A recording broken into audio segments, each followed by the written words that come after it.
react like that. Like the weekend with a full range of motion. Welcome to Hack the Body, Hack the Mind. Drive up and 5 kg. Eddie, welcome back to another video. We're going to go through a wide grip seated row. I prefer going wide grip on seated row.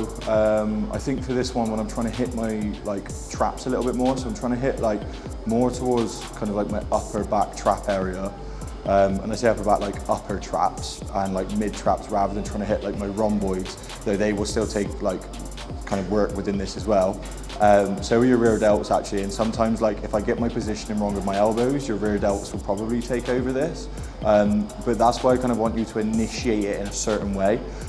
So this will probably work on any type of row. I guess the one thing we want to be focused on is elbow position, in the sense that if our elbows are out in this position here, probably be able to get more of a retraction kind of our shoulders as we move back. If you think palms up towards the ceiling, that's going to probably, anything this position, shoulder width apart, is going to be your lats. As soon as you turn your hands towards the floor, that overhand position, you're going to be looking at hitting your kind of traps or rhomboids area a little bit more. So I'm going to go through and talk you through, as I do it, what we should be looking for and what I want you to focus on initiating, how to position your hand width and stuff like that. I'll take a couple of angles. So another consideration to think about when you're doing things like this is play around with your grip, with how wide your grip wants to go, because then you can just see what's going to feel best. If I go too wide, I'm not going to be able to retract as much as I want to, and probably the wider I go, the more rear delt I'm looking to get. So you don't want to go crazy wide, but also what you don't want to do when you're doing this movement is you don't want to use crazy amounts of momentum, but you don't also want to be stiff as a plank. So stiff as a plank being here, allowing your body to go forward and going here. Kind of want to make it a little bit fluid. So as my shoulder starts to retract, I start to lean back a little bit more and lean into it. Then on the way forward, my body leans forward, pulls me forward and come back. So it's a little bit of using a little bit of momentum, but initiating with my traps and with my shoulders. And every time I'm trying to pull shoulders up towards my ears to get those traps engaged, I'm not going like that and using the momentum of my body. I'm still slowly controlling it, but I'm just using this movement to be nice and fluid, to allow my muscles to do what I want them to do.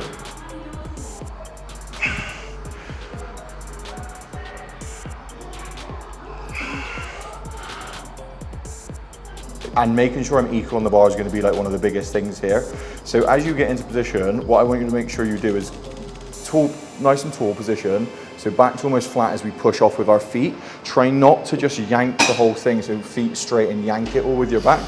I'd like to sit myself up nice and tall, push out with my feet and stay up in this nice tall position.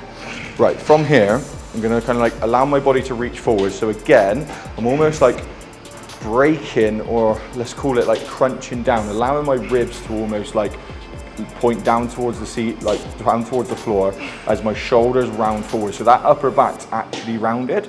From here, I'm gonna row in, initiating with my shoulders, and I'm gonna pull up towards my shoulder blades up towards, I guess, the back of my head, or think shoulder blades to my ears. Same again, allow that bar to kind of drag myself forward. So we're gonna want our traps and maybe our rhomboids and our muscles of our back to kind of go round our rib cage, almost our shoulder blades to come round our rib cage, and then pulling up.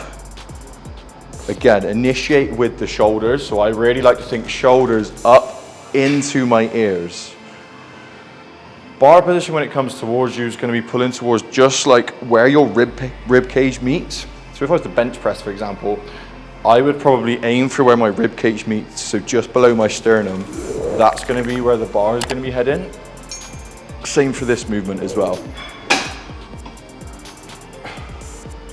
And as you can see, my shoulder blades kind of, well, you won't be able to see because I'm at the top on my shoulder blades are almost coming, as I come back, they're retracting in up here. As I go forward, they're almost coming around my rib cage. Imagine your body and your ribs are like a barrel, and your kind of shoulder blades sit on top, and they want to roll around in that position. This goes for most rows basically. If you want to hit your lats more, you're going to want to stay shoulder width apart, and you're going to want to pretty much go palms towards the ceiling is a good way to think about it. if you go hands overwards and elbows out, you're gonna hit more of like rhomboids, traps and things like that. Now, I like this because the seated row machine here, I don't necessarily like for hitting like traps and upper back as much as like, I prefer this one purely because of the position of like, I can pull up, which is probably gonna more likely to hit my upper traps that I'm trying to get engaged a little bit more here. Yeah, so again, thank you so much for watching. My name's Charlie, this is Hack the Body, Hack the Mind. Like, subscribe, comment, all of those good things about what exercise you want to see. We're going to be running through a few more if we can, all right? Cheers, guys.